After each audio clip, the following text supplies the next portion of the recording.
Bisitahin natin ang mga ipinastol nating kambing kada oras o kaya kada minuto para masigurado nating walang masamang nangyari sa kanila.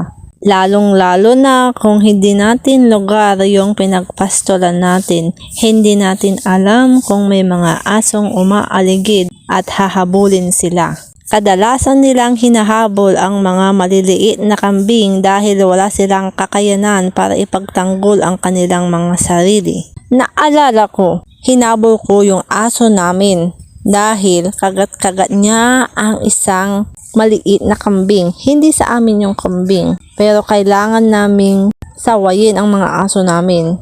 Sinubukan ko talagang iligtas ang maliit na kambing ngunit wala na siyang buhay.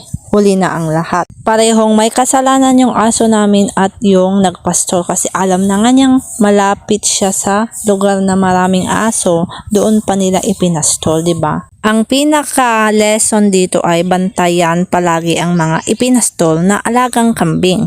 Kung nagustuhan nyo ang video na ito, huwag nyo pong kalimutan na isubscribe ang aking channel. Maraming salamat po.